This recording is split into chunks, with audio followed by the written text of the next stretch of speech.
Hello everyone. So now we are going to revise and understand the chapter of time of supply under GST. Okay, again a very important topic for CA Inter, CMA Inter and okay kind of topic for CA final, CMA final. ठीक है. But practical life में इसका usage आपको regular होगा, तो ये chapter को एकदम ध्यान से सुनना, अंडरस्टैंड करना. अब टाइम ऑफ सप्लाई का जो मीनिंग है वो मैं पहले आप लोग को यहाँ पर बता दूं. उसके बाद हम लोग डिस्कस करेंगे कि इस चैप्टर में क्या क्या है. Time of supply. अभी आप सभी को पता है कि अगर कोई एक्टिविटी हो रही है, चाहे वो सप्लाई ऑफ गुड्स हो, चाहे फिर वो सप्लाई ऑफ सर्विसेज हो, तो यहाँ पर ना बहुत सारे इवेंट्स एसोसिएटेड होते हैं. ठीक है.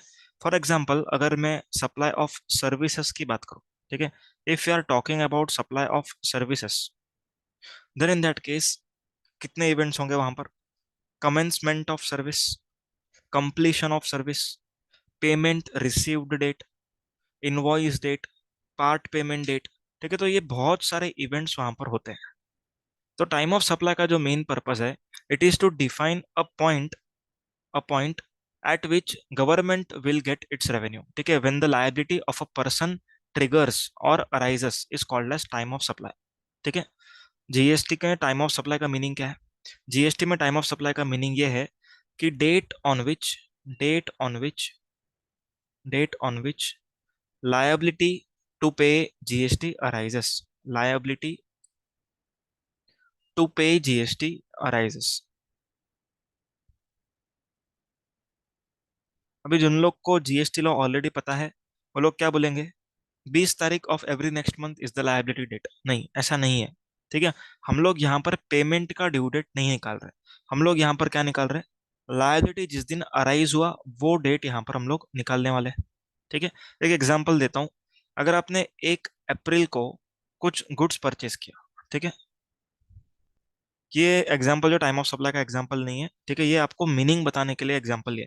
अगर 1/4 को आपने गुड्स का परचेस किया एंड आपने पार्टी को प्रॉमिस किया कि मैं पेमेंट करूंगा 25 मई को, ठीक है, तो आपका लायबिलिटी अराइज कब हुआ? कहने से आपका लायबिलिटी अराइज हुआ 1 अप्रैल को, बट 25 मई is the payment due date. 25 मई is the payment due date. ठीक है, ये लायबिलिटी अराइज होने का डेट है एंड 25 मई is the payment due date. तो उसी तरीके से जीएसटी में है.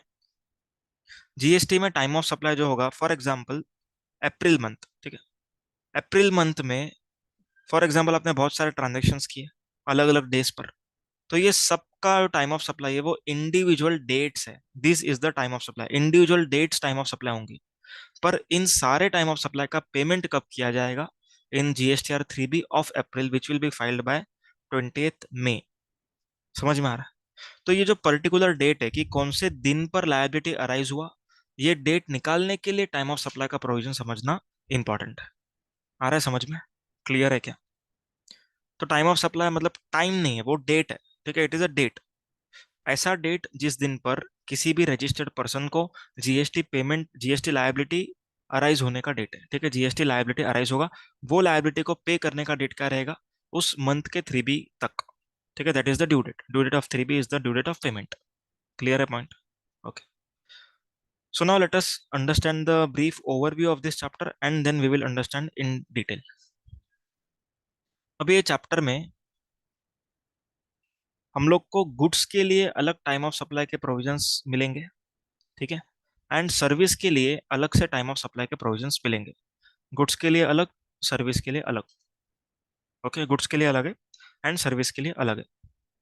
इसीलिए शेड्यूल 2, ठीक है, सप्लाई का chapter schedule 2, it was very important to classify whether an activity is a supply of goods और सर्विस.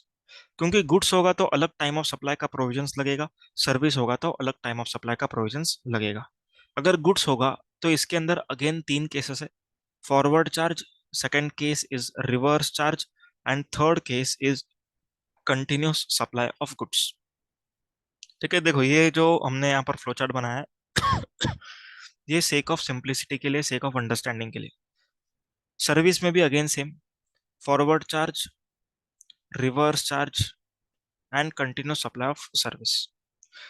अब फॉरवर्ड चार्ज गुड्स का मीनिंग क्या हुआ? अगर मैंने आपको गुड्स बेचा है, मैं जीएसटी चार्ज कर रहा हूँ, तो यहाँ पर जो जीएसटी मैंने चार्ज किया है वो मुझे गवर्नमेंट को पे करने का लायबिलिटी अराइज कब हुआ, ये हम लोग समझ रहे हैं इन गुड्स फॉरवर्ड चार्ज। ठीक है। Goods reverse charge. ठीक है, there are some goods which are liable to tax under reverse charge. कौन से गुड्स आरसीएम में है, ये हमारे सिलेबस में नहीं है, ये सिर्फ CMA final and CMA inter, ये दो सिलेबस में है। सीए फाइनल सीए इंटर में नहीं है। ओके। कौन से गुड्स आरसीएम में है ये नहीं है, समझ में आ रहा है। लेकिन गुड्स का जो आरसीएम का प्रोविजन है, this is there in the syllabus. ठीक है। तो अगर फॉर एग्जांपल मैंने टोबैको परचेस किया, अभी टोबैको के ऊपर एग्जांपल आरसीएम है।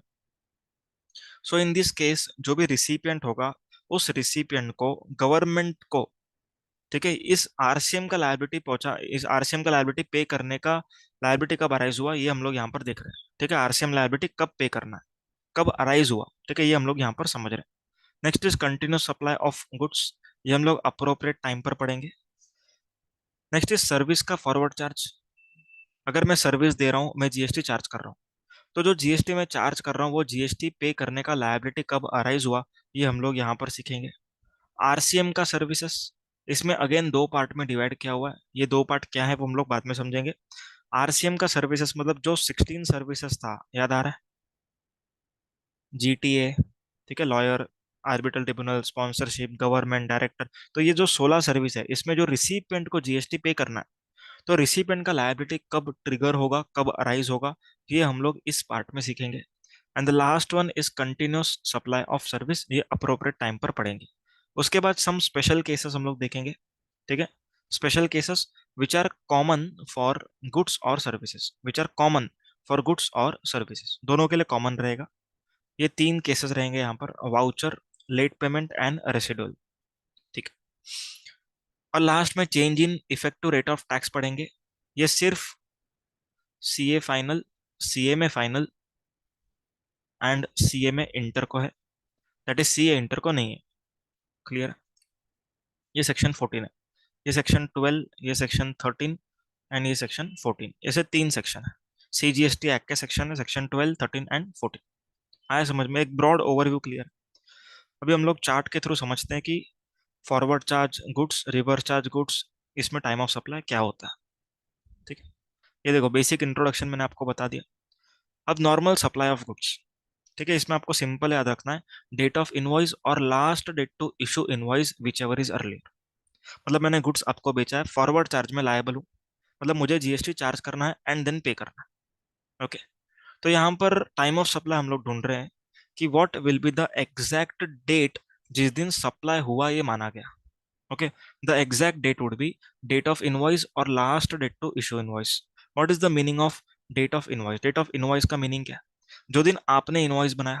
What is last date to issue invoice? जो लॉ ने बोला है। ठीक है, आपने बनाया वो आपके हिसाब से, अब लॉ बोल रहे हो तो लॉ के हिसाब से। तो यहाँ पर लॉ के हिसाब से डेट क्या होगी ये हम लोग सीखेंगे अभी। ठीक है, ये सेक्शन 31 में लिखा है। अगर आप गुड्स बेच रहे हो, तो यहाँ पर अगर गुड्स बेचने में मूवमेंट इन्वॉल्व है, ठीक है, इफ मूवमेंट इज इन्वॉल्व, मतलब आपको गुड्स सेल करने के लिए गुड्स को सेंड करना पड़ेगा। ठीक है, गुड्स को अगर आपको बेचना है तो गुड्स को भेजना पड़ेगा, जैसे मूवमेंट इन्वॉल्व है। तो मूवमेंट इन्वॉल्व है उस केस में क्या रहेगा, जब भी आपके फैक्ट्री से या फिर गोडाउन से गुड्स का रिमूवल होता है, रिमूवल, तो रिमूवल तक आपको बनाना है, that is the last date. ठीक है, that is the last date. And अगर मूवमेंट इन्वॉल्व नहीं है, ऐसा कौन सा केस हो सकता है? ऐसा हो सकता है in the case of finance lease, जब आपको गुड्स मिल गए, ओके, जब आपका आपके पास ओनरशिप आने वाला है। इन सच केस गुड्स का मूवमेंट तब नहीं होने वाला, तब सिर्फ ओनरशिप ट्रांसफर होगी विदाउट मूवमेंट ऑफ गुड्स। तो इस केस में आप लोग को क्या देखना होगा, इसमें मूवमेंट देखना है। ठीक है, दैट इज डिलीवरी, डिलीवरी देखना है आपको। ठीक है, मूवमेंट इन्वॉल्व नहीं है तो delivery. If supply involves movement of goods, then removal. If supply does not involve movement of goods, then it is delivery. Delivery or making available thereof. Clear है? This is the last date. So date of invoice or last date to issue invoice, whichever is earlier. What is the last date? If supply involves movement of goods, then it is removal. If supply does not involve movement of goods, it is delivery. Clear है? ठीक है. Next, next is goods sent on sale और approval basis. ठीक है, मतलब अगर मैंने आज आपको गुड्स भेजा है, मैंने आपको बोला कि आप आपके गोडाउन में या फिर जो भी आपका डेपो है वहां पर आप रखो इन गुड्स को। ठीक है, अगर आपको डिमांड मिलती है, दैट इज आपको सेल ऑर्डर्स मिल रहे हैं, तो आप रख लेना उसको, अदरवाइज मुझे वापस दे देना। तो यहाँ पर जब मैंने गुड्स किसी दुकानदार को भेजा है, तब सप्लाई नहीं हुआ, क्योंकि this is a transaction of sale on approval basis. ठीक है, तो जब वो अप्रूव करेगा तभी तो सप्लाई होगा। तो यहाँ पर गवर्नमेंट बोलती है कि in such case, that is sale on approval basis, what is the time of supply? Time of supply क्या रहेगा? एकदम सेम, डेट ऑफ इनवॉइस और last date to issue invoice whichever is earlier. ठीक है, date of invoice और last date to issue invoice whichever is earlier. But यहाँ पर different क्या है? यहाँ पर डिफरेंट होगा last date to issue invoice. ठीक है, last date to issue invoice would be 6 months from removal. Okay, 6 months from removal मतलब आपने जब गुड्स भेजा उधर से 6 महीना, और उस पार्टी का जब आपको एक्सेप्टेंस मिला विच एवर इज अर्लियर। ठीक है, यहाँ पर देखो, बिफोर और at the time of supply, that is acceptance, और 6 months from removal whichever is earlier. तो तब तक आपको इनवॉइस बनाना है। Okay, and date of invoice and last date को कंपेयर करना है, तो आपको टाइम ऑफ सप्लाई मिलेगा विच एवर इज अर्लियर का। उसके बाद देखेंगे हम लोग रिवर्स चार्ज गुड्स। मतलब कुछ गुड्स मैंने खरीदा है जिसके ऊपर आरसीएम एप्लीकेबल है। कौन से गुड्स पे एप्लीकेबल है वो सिलेबस में सीए इंटर सीए फाइनल को नहीं है। आरसीएम के गुड्स में अपने को तीन कंडीशंस देखना है। ठीक है, तीन पॉइंटर्स देखना है। सबसे पहला, date of receipt of goods, आपको गुड्स कब मिले हैं। ओके, उसको हम लोग कंपेयर किससे करेंगे? हम लोग कंपेयर करेंगे डेट ऑफ पेमेंट से। ठीक है, डेट ऑफ पेमेंट से। अब पेमेंट मतलब क्या? बुक्स और bank whichever is earlier, जो दिन रिसिपिएंट ने पेमेंट रिकॉर्ड किया, या फिर जो दिन एक्चुअल बैंक से कटा, विच एवर इज अर्लियर। ठीक है, and last one is 31st day from suppliers invoice date. Very important point, supplier के इनवॉइस से 31st डे गिनना है। ठीक है, सप्लायर के इनवॉइस से 31st डे गिनना है। समझ में आया? तो ये तीनों में से whichever is earlier would be the time of supply. एक बार वापस से रिपीट कर रहा हूँ, date of receipt of goods, date of payment और 31st day from suppliers invoice date. इन तीनों में से whichever is earlier would be the time of supply. ठीक है, आगे, continuous supply of goods. Continuous supply of goods, अभी ये कंटिन्यूस सप्लाई का मीनिंग क्या है? For example, gas. ठीक है, दैट इज सीएनजी हो गया, या फिर कोई भी गैस, एलपीजी गैस हो गया। तो ये जो एलपीजी गैस हो गया, सीएनजी गैस हो गया, इसका लाइन रहता है, मालूम है आपको? तो जो गैस वगैरह आता है, ओके, तो वो कंटिन्यूस सप्लाई होता है। ऐसा नहीं है कि एक टेंजिबल फॉर्म में आपको दिख गया, इतना क्वांटिटी में डिविजिबल है, ऐसा नहीं है वो। ठीक है, it is basically continuous supply. तो ऐसे केस में क्या होता है, इसके ऐसे केस में टाइम ऑफ सप्लाई थोड़ा सा अलग है। ठीक है, हम लोग ये नोट पैड पे समझेंगे। Continuous supply of goods, continuous supply of goods. अभी इसमें टाइम ऑफ सप्लाई तो एकदम सेम है। ठीक है, date of invoice, date of invoice और last date to issue invoice. ठीक है, last date to issue invoice whichever is early. अब यहाँ पर डिफरेंस क्या है? Last date to issue invoice, last date would be successive statement और successive payment as the case may be, successive payment as the case may be. ठीक है, अभी successive statement and successive payment का meaning क्या होता है ये समझते हैं। अभी फॉर एग्जांपल, महानगर गैस। ठीक है, अब महानगर गैस जो गैस का लाइन लगा के गए आपके घर पे, ठीक है, अब इन लोग का जो बिलिंग है दैट इज मंथली। ठीक है, monthly billing and monthly payment, monthly payment. तो यहाँ पर सक्सेसिव स्टेटमेंट, दैट इज कि आपने रोज के रोज कितना यूज किया, ठीक है, वो पूरा स्टेटमेंट आपको पूरे महीने का एक साथ मिलेगा। तो it is called as successive statement. And successive payment का मतलब, आप सक्सेसिव पेमेंट का मतलब क्या होता है कि एक पीरियोडिकल इंटरवल पर पेमेंट होगी। एक दूसरा एग्जांपल लेते हैं, अगर मंथली स्टेटमेंट है, मंथली स्टेटमेंट है मतलब कि हर महीना महीना महीना आपको स्टेटमेंट मिलता है कि आपने इतना इतना गैस का कंजम्पशन किया। एंड वो लोग आपको बोलते हैं कि क्वार्टरली, क्वार्टरली तीनों महीनों का एक साथ पेमेंट करो। ठीक है, ऑल द 3 मंथ्स का पेमेंट आपको एक साथ करना है। ठीक है, तो यहाँ पर payment is quarterly and statement is monthly. ठीक है, तो यहाँ पर सक्सेसिव स्टेटमेंट लिया जाएगा, दैट इज हर मंथ जब हम स्टेटमेंट भेजते हैं तब उस स्टेटमेंट के साथ हमको इनवॉइस भी भेजना पड़ेगा। ओके, लेकिन अगर इसका अपोजिट केस होता, अपोजिट केस मतलब अगर पेमेंट मंथली है, ठीक है, मंथली 1 लाख फिक्स है, payment is 1 lakh 1 lakh 1 lakh fix, okay, and differential amount is after the quarterly statement. Okay, तो यहाँ पर क्या होएगा, अगर समझो अप्रैल मई जून ये 3 मंथ्स है, तीनों महीने में आपने क्या किया, 1 लाख 1 लाख 1 लाख का पेमेंट कर दिया, ठीक है। अब सप्लायर क्या बोलता है, इन तीनों क्वार्टर का मैं आपको स्टेटमेंट एक साथ दूंगा, ठीक है, स्टेटमेंट एक साथ दूंगा। इसका मतलब क्या है, स्टेटमेंट मतलब कि ये तीनों महीनों में आपने एक्चुअल कंजम्पशन कितना किया, से 3,20,000 रुपीज का किया, ठीक है।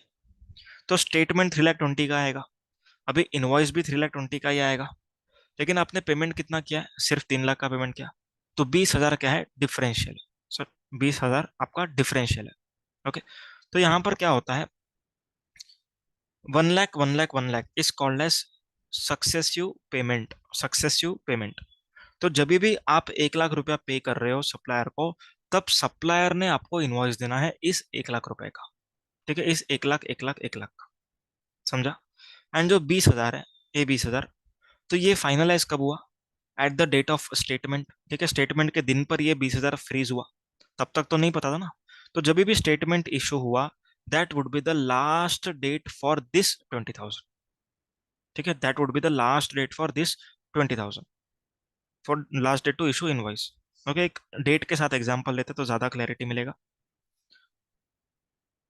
एग्जांपल, 5 मई, 5 जून एंड 5 जुलाई, ठीक है, ये 3 महीनों, ये 3 डेट्स पर क्या होने वाला है, पेमेंट होने वाला है 1 लाख 1 लाख 1 लाख का, ठीक है।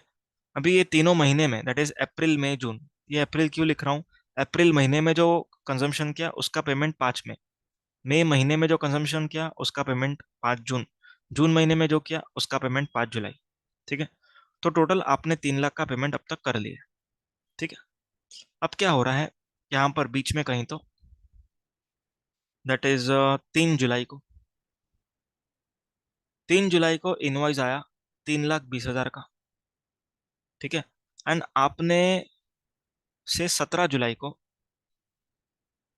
को 20,000 का पेमेंट किया, ठीक है, ऐसा करके आपने 3,20,000 का पेमेंट किया। अभी टाइम ऑफ सप्लाई क्या होगा, सबसे पहला चीज आपको आइडेंटिफाई ये करना है कि क्या ये कंटिन्यूस सप्लाई है, यस है, क्वेश्चन में दिया होगा। उसके बाद आपको ये चेक करना है कि क्या ये सक्सेसिव स्टेटमेंट वाला केस है कि सक्सेसिव पेमेंट वाला है। तो यहाँ पर पेमेंट रेगुलर हो रहा है, ठीक है, यहाँ पर पेमेंट रेगुलर हो रहा है, so this would be the case of successive payment. Okay, तो यहाँ पर टाइम ऑफ सप्लाई क्या लिखेंगे, डेट ऑफ इनवॉइस और last date to issue invoice whichever is earlier. तो यहाँ पर 3/7 को इनवॉइस भी आया है, स्टेटमेंट भी आया है, ठीक है, 3/7 को स्टेटमेंट भी है, इनवॉइस भी है, ऐसा आप लोग अजम्पशन लो। Date of invoice, what is the date of invoice, 3 जुलाई, अप्रैल की बात कर रहा हूँ, 3 जुलाई। What is the last date, जब भी पेमेंट किया, ठीक है, सक्सेसिव पेमेंट है, तो जब भी पेमेंट होगा तब इनवॉइस बनाना चाहिए था, तो 5 मई, विच एवर इज अर्लियर, 5 मई, for 1 lakh rupees. Okay, next, date of invoice again 3 जुलाई, what is the last date, last date is 5 जून, विच एवर इज अर्लियर, 5 जून, this for second 1 lakh. Okay, अब आगे 3/7, और लास्ट डेट क्या है, लास्ट डेट क्या है, 5 जुलाई। ओके, 5 जुलाई, विच एवर इज अर्लियर, 3 जुलाई, ठीक है, 3 जुलाई को पेमेंट हुआ, 3 जुलाई को आपका इनवॉइस जाना चाहिए था, ठीक है। अब हम बात करते हैं आगे, अभी ये जो 20,000 है उसकी बात कर रहे हैं, ठीक है, ये 20,000 की बात कर रहे हैं, डेट ऑफ इनवॉइस 3 जुलाई। Okay, last date to issue invoice, ये अमाउंट फ्रीज कब हुआ, this amount was freezed on the date of statement. Okay, तो ऑब्वियसली यहाँ पर 3 जुलाई ही आएगा, and whichever is earlier करेंगे, कोई भी ले लो, ये भी लो, ये भी लो, कोई भी इशू नहीं। ओके, तो यहाँ पर टाइम ऑफ सप्लाई कैसे आएगा, 1 लाख के लिए 5 में, 1 लाख के लिए 5 जून, एंड 1,20,000 के लिए, ठीक है, 1,20,000 के लिए 3 जुलाई, गेटिंग द पॉइंट। तो इस तरीके से आपको टाइम ऑफ सप्लाई डिटरमाइन करना होता है इन case of continuous supply of goods. Okay, तो डिटेल डिस्कशन हो चुका है यहाँ पर। एक बार मैं वापस से ओवरव्यू दे रहा हूँ। Continuous supply of goods, date of invoice और last date to issue invoice whichever is earlier. What is last date to issue invoice? Successive payment और successive statement as the case may be. Okay, ये हो गया। आगे, service forward charge. Service forward charge मतलब मैंने service दिया, GST charge किया। अभी यहाँ पर डिपेंड ये करता है कि क्या मेरे सर्विस देने से with in the time limit invoice issue कर रहा हूँ कि नहीं कर रहा हूँ। ठीक है, अब यहाँ पर क्या होगा, मैं यहाँ पर व्हाइट बोर्ड पे दिखा रहा हूँ। अगर इनवॉइस टाइम लिमिट के अंदर इशू हुआ, ठीक है, within the time limit, अगर इनवॉइस टाइम लिमिट के अंदर इशू किया तो time of supply would be invoice date और receipt of payment date whichever is earlier. Okay, अगर इनवॉइस टाइम लिमिट में इशू किया। अब टाइम लिमिट क्या है? Generally it is 30 days from completion of service. ठीक है, from completion of service, from completion. अभी यहाँ पर आधे स्टूडेंट बोलते हैं कमेंसमेंट, नहीं कमेंसमेंट नहीं है, इट इज कंप्लीशन। कंप्लीशन से आपको देखना है, कंप्लीशन से आपको देखना है 30 days। Okay, and in case of bank NBFC आप लोग को 45 days मिलेगा। बैंक एनबीएफसी फाइनेंशियल इंस्टीट्यूशन, ठीक है, तो इन लोग को एंड इंश्योरेंस कंपनीज इन लोग को 45 days मिलेगा। Okay, from completion. आया समझ में? ठीक है, 30 days फ्रॉम कंप्लीशन, यहाँ पर 45 days फ्रॉम कंप्लीशन। अभी 30 days में अगर आपने इनवॉइस इशू किया तो I R whichever is earlier, that is invoice date और receipt of payment date which ever.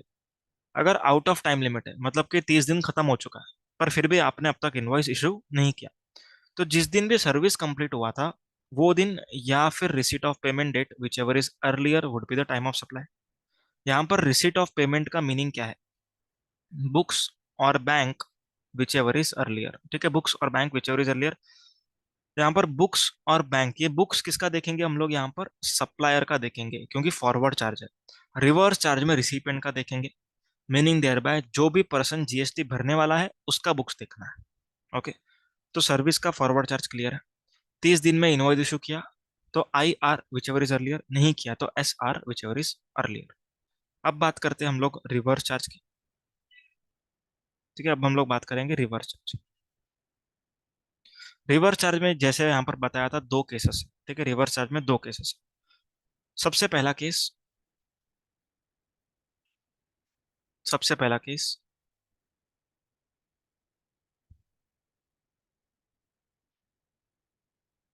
Reverse charge में सबसे पहला case, import of services from associate enterprise, associate enterprise located outside India.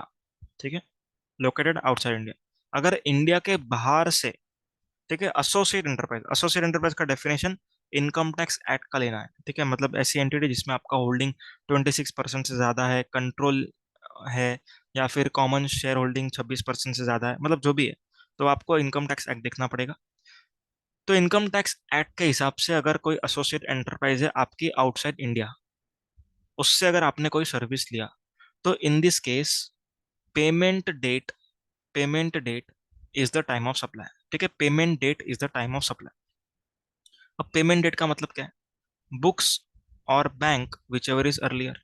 In simple words, जो भी दिन आप लोगों ने बुक्स में एंट्री पास किया पेमेंट का, या फिर जो दिन एक्चुअल में पे किया तभी, which ever is earlier is the time of supply. मुझे पता है कि नोट्स में आप लोग को यहाँ पर इनवॉइस बुकिंग दिया रहेगा।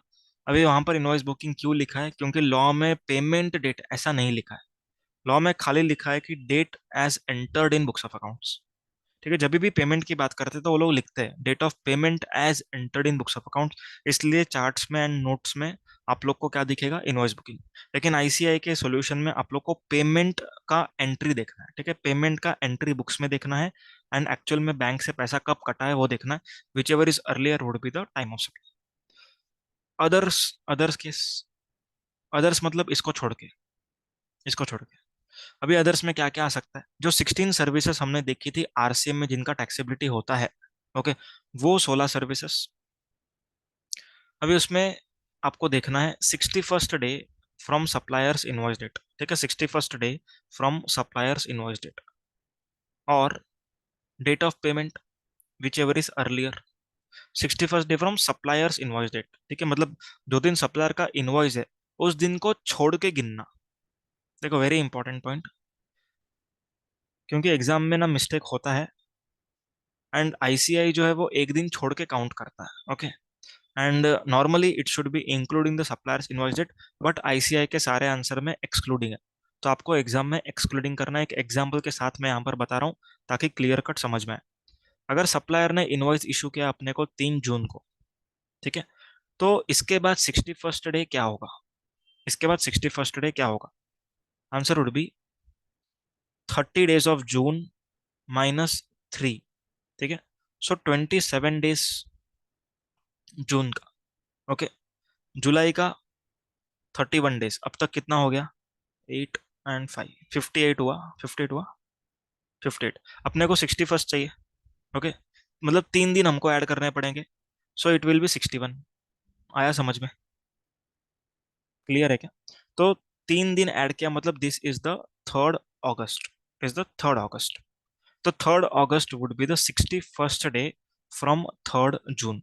I hope the example is clear, ठीक है। अभी ये जो एग्जाम्पल है वो आपको इधर भी वैलिड रहेगा, जो हमने फॉरवर्ड चार्ज में देखा था 30 days, ओके। तो इस तरीके से, तो वहां पर क्या करना है आपको, जो भी आपका सर्विस का कंप्लीशन डेट है उसके बाद से गिनना स्टार्ट करना है। एक एग्जांपल ले लेता हूँ, अगर 5 जून को आपने सर्विस कंप्लीट किया, तो यहाँ से 30 डेज आपको अगर गिनना है तो कैसे गिनेंगे, जून का 30 डेज -5, मतलब 25 दिन यहाँ पर हो गया, ओके, जून का 25 दिन हो गया, अपने को 30 डेज चाहिए, तो यहाँ पर 5 जुलाई would be the 30th day, ठीक है। तो 5 जुलाई तक अगर इनवॉइस हुआ तो I R whichever is earlier, नहीं हुआ तो service completion date that is 5 June, और the receipt of payment date whichever is earlier. Clear point, ठीक है। आगे अपना आरसीएम वाला केस हो चुका है, अब बात करते हैं continuous supply of services, very important, continuous supply of service. अब कंटिन्यूस सप्लाई ऑफ सर्विस क्या होता है, ऐसा सर्विस का कॉन्ट्रैक्ट जो इनडिविजिबल है, ठीक है, जो इनडिविजिबल है, मतलब कि हम लोग उसको बाइफरकेट नहीं कर सकते। अभी मैं आपको एग्जांपल देता हूँ बाइफरकेशन कब कर सकते हैं कब नहीं कर सकते। अगर मैंने आप लोग को बोला कि मैं मंथली एएमसी करूंगा, that is annual maintenance charges, मैं रिपेयर मेंटेनेंस करूंगा, हर महीना एक दिन विजिट करूंगा, ओके, एंड बिल बना के चले जाऊंगा, मतलब चेक करूंगा सब कुछ, सब ठीक है, बिल बना के चले जाऊंगा, ये होता है एएमसी कॉन्ट्रैक्ट। एंड दूसरा कॉन्ट्रैक्ट एग्जाम्पल से कंस्ट्रक्शन, ओके, तो यहाँ पर कंस्ट्रक्शन वाला केस इंडिविजिबल में कवर होगा, एंड एएमसी वाला केस डिविजिबल में कवर होगा, क्योंकि एएमसी वाले केस में हम लोग मंथ ऑन मंथ बाइफरकेशन कर सकते हैं, लेकिन कंस्ट्रक्शन में month on month equal bifurcation नहीं कर सकते। क्यों नहीं कर सकते, हो सकता है अप्रैल मंथ में मेरे लेबर छुट्टी पे थे तो काम डिले हो गया, मई मंथ में सारे लेबर आ गए तो काम थोड़ा फास्ट हो गया, ठीक है, जून मंथ में सीमेंट मेरे को मिला ही नहीं तो वापस काम स्लो हो गया, तो यहाँ पर हो सकता है कि वेरिएशन आए, तो इसको हम लोग डिवाइड नहीं कर सकते on any certain basis, okay. तो इसको हम लोग बोलेंगे कंटिन्यूस सप्लाई। कंटिन्यूस सप्लाई का और एक इंपॉर्टेंट पॉइंट ये है कि कॉन्ट्रैक्ट का पीरियड 3 महीने से ज्यादा का होना चाहिए, and second point periodical obligation होना चाहिए। पीरियोडिकल ऑब्लिगेशन मतलब कि हर स्पेसिफिक इंटरवल पे पेमेंट होना चाहिए ऑन अ सर्टेन बेसिस, तो पीरियोडिकल इंटरवल। अब इसमें टाइम ऑफ सप्लाई क्या है, इसमें टाइम ऑफ सप्लाई है डेट ऑफ, अगर टाइम लिमिट में इनवॉइस इशू किया, ठीक है, अगर टाइम लिमिट में इनवॉइस इशू किया within time limit, okay, within time limit, then in that case I are whichever is earlier. अगर विद इन टाइम लिमिट नहीं किया तो एस और R whichever is earlier, ठीक है, same. अभी यहाँ पर डिफरेंशिएशन फैक्टर क्या होगा, डिफरेंशिएशन फैक्टर है time limit to issue invoice, ठीक है। अगर कंस्ट्रक्शन हो रहा है, ठीक है, एयरपोर्ट बन रहा है, तो उस केस में एयरपोर्ट बनाने वाले सप्लायर को इनवॉइस कब इशू करना है, तो वो हम लोग यहाँ पर देख रहे हैं। अगर मान के चलो एल एन टी एयरपोर्ट बना रहा है, ठीक है, for airport authority of India, तो इन लोग दोनों के बीच में कॉन्ट्रैक्ट है, एंड कॉन्ट्रैक्ट का जो टर्म्स है दैट इज पेमेंट का जो टर्म्स है, ठीक है, that are ascertainable, payment terms are ascertainable, payment terms are ascertainable, मतलब कि कॉन्ट्रैक्ट में लिखा है कि 30 जून को पेमेंट होगा, कॉन्ट्रैक्ट में लिखा है 30 सितंबर को पे होगा, कॉन्ट्रैक्ट में लिखा है 31 दिसंबर को पे होगा, कॉन्ट्रैक्ट में लिखा है 31 मार्च को पे होगा। ठीक है, 4 दिन फिक्स मेंशन किया हुआ। तो यहाँ पर L&T को जब पैसा मिलेगा, दैट इज एयरपोर्ट अथॉरिटी पे करेगा, तो L&T को इनवॉइस कब कब बनाना है? 30 जून, 30 सितंबर, 31 दिसंबर एंड 31 मार्च। ठीक है, पेमेंट का ड्यू डेट्स अगर असर्टेनेबल है, तो what is the time limit to issue invoice? It is due date of such payment. Okay, due date of such payment. अगर ड्यू डेट में इनवॉइस इशू किया तो I R whichever is earlier, due date में invoice issue नहीं किया तो last date of issuance of invoice, that is S. ठीक है, यहाँ पर एस माना जाएगा इसको। तो एस का इंटरप्रिटेशन कुछ अलग है। एस का interpretation would be last date of payment. ठीक है, एज पर दिस। तो whichever is earlier would be time of supply. अगर पेमेंट का terms not ascertainable, not ascertainable का मतलब होता है कॉन्ट्रैक्ट में पेमेंट का टर्म्स ही नहीं है। ठीक है, एडहॉक पेमेंट्स है। तो in that case actual payment जब भी मिलेगा तब इनवॉइस इशू करना पड़ेगा। ओके, थर्ड पॉइंट, अगर payment is linked to completion of event, if payment is linked to completion of event, मतलब अगर 20% काम हुआ तो 20% पैसा मिलेगा, 50% काम हो गया तो ऊपर का 30% मिलेगा, और अगर पूरा काम हो गया तो ऊपर का 50 मिलेगा। तो इस तरीके से स्लैब है, 20% पे 20% का पैसा, 50% पर ऊपर के 30% का पैसा, एंड पूरा काम होने पर जो डिफरेंशियल 50 बचा है वो। तो इस केस में क्या हो जाएगा, जब जब ये 20% का काम हुआ तब तब, ठीक है, जब भी ये 20% का काम होगा तभी आपको इस 20% का इनवॉइस बनाना होगा। जब भी आपका ऊपर का 30% का काम हुआ तब आपको इस 30% का इनवॉइस बनाना है, एंड जब भी ये पूरा काम हो जाएगा तब आपको 50% का इनवॉइस बनाना है। ठीक है, अगर इनवॉइस बना लिया इस टाइम लिमिट के अंदर, देन दिस डेट और दैट इज इनवॉइस डेट और payment date that is receipt of payment date whichever is earlier would be the time of supply. यहाँ पर भी आर का मीनिंग सेम है, बुक्स और bank, whichever is earlier, books देखेंगे supplier का। Okay, getting the point. तो अपना कंटिन्यूस सप्लाई ऑफ सर्विस भी हो गया। अभी 3 स्पेशल केसेस देखेंगे। सबसे पहला, वाउचर। ठीक है, अगर आप मैकडी में गए, आप लोग को एक वाउचर मिला, तो वाउचर में अगर लिखा हुआ है कि अगर 7 दिन में आप आओगे तो आपको आलू टिक्की खाने को मिलेगा। ओके, इसका मीनिंग ये होता है कि supply is identifiable eight the time of issuance of voucher. Supply is identifiable, मतलब कि जब भी वाउचर मिला तब सप्लायर को मालूम था कि क्या सप्लाई होने वाला है। So in this case date of issuance of voucher, that is date of issuance of voucher, जब भी वाउचर आपको दिया गया वो डेट होगा टाइम ऑफ सप्लाई। लेकिन अगर आप लोग को बोला गया कि 100 रुपीज तक का आप कुछ भी खा सकते हो, तो यहाँ पर supply is not identifiable. So in this case date of redemption of voucher, ठीक है, date of redemption of voucher is the time of supply. Clear है? आगे, लेट पेमेंट के लिए अगर आप लोग को इंटरेस्ट मिल रहा है, ठीक है, अगर आपका रिसिपेंट लेट पे करता है तो आपको इंटरेस्ट के साथ पे कर रहा है, तो जब भी आपको एक्चुअल में इंटरेस्ट का पैसा मिलेगा, ठीक है, एक्चुअल रिसीट ऑफ कंसिडरेशन, उस दिन को टाइम ऑफ सप्लाई मानेंगे। Next is residual category. ठीक है, रेसिडुअल कैटेगरी। अब रेसिडुअल कैटेगरी मतलब क्या?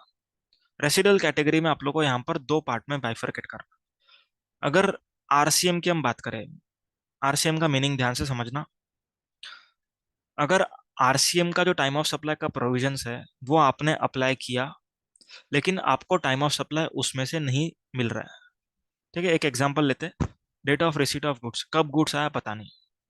ठीक है, डेट ऑफ पेमेंट, पेमेंट कब किया पता नहीं क्योंकि कैश में किया। 31st day from suppliers invoice, supplier कोई इनवॉइस बनाता ही नहीं। तो यहाँ पर आरसीएम के तीनों पॉइंट से हमको टाइम ऑफ सप्लाई नहीं मिल रहा है। तो इस केस में हम लोग किस में जाएंगे? रेसिडुअल कैटेगरी में। तो आरसीएम का रेसिडुअल कैटेगरी क्या कहता है?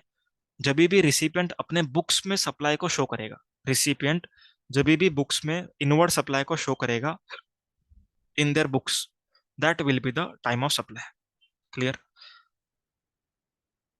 अगर इससे भी नहीं मालूम पड़ रहा है, ठीक है, अगर इससे भी नहीं मालूम पड़ रहा है तो हम लोग यहां पर चलेंगे।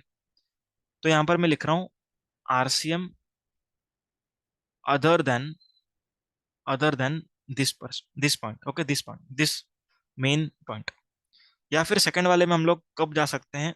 जब अदर प्रोविजन मतलब फॉरवर्ड चार्ज का मेरे को टाइम ऑफ सप्लाई नहीं मिल रहा है। ओके, देखो आरसीएम का अगर टाइम ऑफ सप्लाई नहीं मिल रहा है तो पहले हम यहाँ पर चेक करेंगे, यहाँ पर नहीं मिलेगा तो यहाँ पर जाएंगे।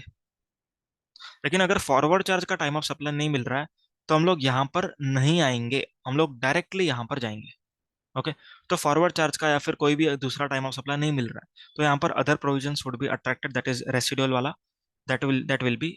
अगर पीरियोडिकल रिटर्न फाइल करना है, ओके, पीरियोडिकल रिटर्न मतलब जीएसटीआर 3B, अगर आपको पीरियोडिकल फाइल करना है तो उस पीरियोडिकल रिटर्न का due date will be the time of supply. Okay, and अगर रिटर्न फाइल नहीं करना है, दैट इज आप अनरजिस्टर्ड हो, तो इस केस में date of payment of tax would be the time of supply. ठीक है, तो अपना अदर केसेस भी हो गया। अब लास्ट पार्ट है, that is section number 14, change in effective rate of tax. Very important, practical life में भी बहुत इंपॉर्टेंट है। अब ये प्रोविजंस का बेसिक मीनिंग क्या है वो सुन। अगर मान के चलो कि आज मैं आप लोग को सर्विस दे रहा हूँ, आज है 23 अगस्त, आज मैं आपको सर्विस दे रहा हूँ, ठीक है, तब जीएसटी का रेट था 18%। ठीक है, आपने मुझे पेमेंट किया 25 अगस्त को। अब 25 अगस्त को जब आपने पे किया तब जीएसटी का रेट 28 हो गया। ठीक है, मैंने आपको 25 को इनवॉइस बनाया तब भी जीएसटी का रेट 28% था। तो यहाँ पर हम लोग को 18% से बिल बनाना चाहिए कि 28 से, ये सवाल आएगा।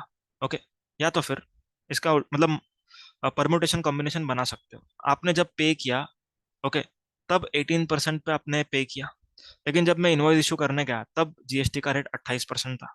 ओके, तो ऐसा भी हो सकता है।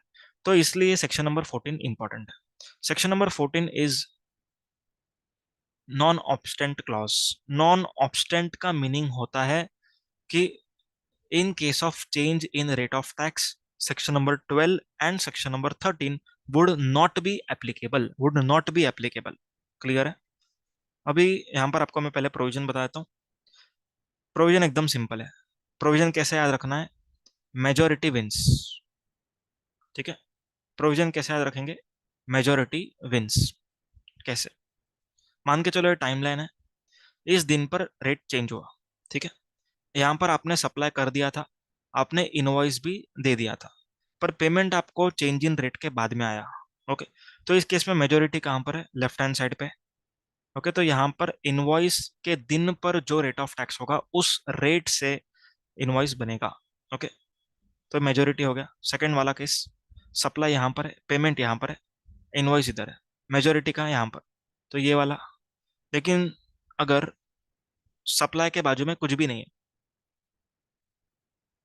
अगर सप्लाई के बाजू में कुछ भी नहीं है, ओके, एस यहाँ पर है, यहाँ पर इनवॉइस है, यहाँ पर पेमेंट है। ठीक है, सो इन दिस केस क्या हो जाएगा? विच एवर इज अर्लियर, इन दोनों में से, हाँ, इन दोनों में से whichever is earlier would be the time of supply. अगर ये अर्लियर है तो ये रहेगा। Getting the point? समझ में आया? क्लियर है? ठीक है, अब यहाँ पर पी का जो मीनिंग है वो थोड़ा सा डिफरेंट है, हम लोग पी का मीनिंग अंडरस्टैंड करेंगे। ओके, लेकिन पहले ये बेसिक चीज समझ में आ गया क्या? कंफर्म कर लो, जो भी मेजोरिटी रहेगा वो टाइम ऑफ सप्लाई रहेगा। ठीक है ना? अभी इसका उल्टा केस भी हो सकता है, जैसे आपने सर्विस बाद में दिया, ठीक है, आपने सर्विस बाद में दिया, इनवॉइस भी बाद में आया, ठीक है, लेकिन पेमेंट पहले हो चुका था जब ओल्ड रेट था। समझ में आ रहा है? पेमेंट पहले हो चुका जब ओल्ड रेट था। सो इन दिस केस मेजोरिटी यहाँ पर है, तो इनवॉइस के दिन पर जो जीएसटी का रेट रहेगा that will be the time of supply. Okay, मतलब उस रेट से बिल बनेगा। सेकंड, मेजोरिटी यहाँ पर है, पेमेंट बाद में आया, इनवॉइस पहले बन चुका है, ओके, सर्विस बाद में। सो इन दिस केस पेमेंट जो दिन भी किया गया है, ओके, पेमेंट जो भी दिन किया हुआ है that at that rate invoice बनाना पड़ेगा। मतलब अगर इनवॉइस पहले बन चुका है तो डेबिट नोट बनेगा डिफरेंशियल के लिए, ओके, और credit note as the case में भी। रेट कम हुआ रहेगा तो क्रेडिट नोट, रेट बढ़ा रहेगा तो डेबिट नोट। अगर सप्लाई के बाजू में कोई भी नहीं, मतलब इनवॉइस पहले बना दिया, पेमेंट भी पहले आ गया, लेकिन रेट चेंज होने के बाद सर्विस मिला आपको, so in this case whichever is earlier would be the time of supply. समझ में आ गया पूरा? ठीक है, अब एस तो एकदम सिंपल है, सर्विस और गुड्स का कंप्लीशन डेट, मतलब सर्विस कंप्लीशन डेट और गुड्स का रिमूवल डेट। क्लियर है? लेकिन यहाँ पर आई का मीनिंग क्या है? जो भी दिन हमने इनवॉइस इशू किया, जो भी दिन हमने इनवॉइस इशू किया, ठीक है। अभी यहाँ पर हम लोग समझेंगे पी का मीनिंग क्या है। पी मतलब पेमेंट। ठीक है, पी मतलब पेमेंट, रिसीट ऑफ पेमेंट बोल सकते हैं हम लोग। Okay, receipt of payment, receipt of payment. अब आपको यहाँ पर क्या चेक करना है, बहुत ही इंपॉर्टेंट पॉइंट है, ध्यान से सुनना। अगर चेंज इन रेट के 4 दिन के अंदर अंदर बैंक में पैसा आया है, अगर चेंज इन रेट से 4 दिन में अगर बैंक में पैसा आया है, ओके, तो बुक्स और bank whichever is earlier is your P. ठीक है, समझ में आया? लेकिन अगर आपका पैसा चेंज इन रेट के 4 दिन के बाद आ रहा है, चेंज इन रेट के 4 दिन के बाद आ रहा है, तो जो भी दिन एक्चुअली बैंक में पैसा आया होगा वो दिन रहेगा आपका पी। Clear point? ओके, उसके हिसाब से पी चलेगा। तो पी के हिसाब से ये वाला जो टाइमलाइन बना है वो चलेगा। एक एग्जांपल ले लेते हैं ताकि क्लैरिटी मिले। 25 सितंबर को क्या है, 25 सितंबर को सर्विस दी। ठीक है, 27 सितंबर को इनवॉइस इशू किया। ओके, पेमेंट बुक्स में रिकॉर्ड किया, अज्यूम करो 3 अक्टूबर को। ओके, 3 अक्टूबर को बैंक में पैसा मिला हमको 7 अक्टूबर को। ठीक है, 7 अक्टूबर को change in rate of tax हुआ है 1 अक्टूबर को। अज्यूम करना है 2 October is a working day. देखो ये जो 4 दिन हमने देखा वो 4 वर्किंग डेज है, तो 2 अक्टूबर को हम वर्किंग मान रहे हैं। ओके, अब यहाँ पर टाइमलाइन बना लेते हैं। ठीक है, change in rate of tax that is 1 October. S कहाँ पर है, यहाँ पर। तो 25/9 अपना सर्विस का डेट है। इनवॉइस कहाँ पर है, वो भी यहाँ पर ही। ओके, 27। अब पेमेंट पी कहाँ पर है, तो पी के लिए हम लोग को क्या देखना है, क्या 4 दिन के अंदर पैसा मिला कि नहीं मिला। ओके, तो यहाँ पर हम लोग देखेंगे हमको पैसा 7 को मिला, दैट इज 4 दिन के बाद पैसा मिला है। ओके, तो बुक्स और bank whichever is earlier would not be the P. P would be actual जो दिन अपने को पैसा मिला, दैट इज 7 अक्टूबर। आया समझ में? तो यहाँ पर मेजोरिटी कहाँ पर है, लेफ्ट हैंड साइड पे। तो इनवॉइस डेट, जो भी दिन इनवॉइस इनवॉइस जो दिन बनाया उस दिन पर जो भी रेट ऑफ टैक्स रहेगा उससे इनवॉइसिंग होगा, टाइम ऑफ सप्लाई उसको माना जाएगा इनवॉइस डेट को। लेकिन अगर ये 7 के जगह पर 4 होता, देखो 4 वर्किंग डेज में इस 4 को इंक्लूड मतलब 1 को इंक्लूड करेंगे, 1 2 3 4। ठीक है, 1 2 3 4, 4 दिन में पैसा आया है। तो इसमें कैसा बनेगा, पहले हम लोग टाइमलाइन बना लेंगे। ठीक है, एस यहाँ पर है 25, आई यहाँ पर है 27। ओके, अब पी, क्या 4 दिन में पैसा आया, यस आया है। तो बुक्स और bank whichever is earlier, तो यहाँ पर बुक्स और bank whichever is earlier में 3 अक्टूबर है। सो 3 अक्टूबर इज अवर पी। आया समझ में? यहाँ पर 4 नहीं लेंगे, यहाँ पर 3 लेंगे। अभी यहाँ पर मेजोरिटी अगेन सेम इधर आएगा। ठीक है, सॉरी सॉरी रियली सॉरी, यहाँ पर मेजोरिटी इधर ही ऑब्वियसली। लेकिन मेजोरिटी के केस में जो भी इनवॉइस का डेट रहेगा that will be the date that is time of supply date. Okay, S के बाजू में जो भी रहेगा वो, एस के बाजू में पी रहेगा तो पी, एस के बाजू में आई रहेगा तो आई। क्लियर है? यहाँ पर भी वही बताया हुआ था, आई पी, यहाँ पर भी आई और पी। आया समझ में? एंड अगर ये तीनों एलिमेंट्स एक ही साइड पे आ जाते हैं, ओके, तो सेक्शन नंबर 14 अप्लाई नहीं होगा, फिर सेक्शन नंबर 12 या फिर 13 लगेगा। क्लियर है पॉइंट? ठीक है। अब एक छोटा सा अमेंडमेंट आया था 2 साल पहले टाइम ऑफ सप्लाई में, वो डिस्कस करेंगे in case of TDR and FSI. यहाँ पर time of supply in case of TDR FSI and long term lease for residential और commercial apartment, it would be date of issuance of CC और first occupation whichever is earlier. समझ में? RCA में taxability रहता है इसका, तो जो भी दिन सीसी मिला या फिर first occupation whichever is earlier would be the time of supply. तो उसमें रिवर्स चार्ज में प्रमोटर को जीएसटी पे करना होता है, तो प्रमोटर के पॉइंट ऑफ व्यू ये वाला प्रोविजन इंपॉर्टेंट है। Okay, so we have completed with our in depth revision of time of supply. Thank you so much, take care, bye.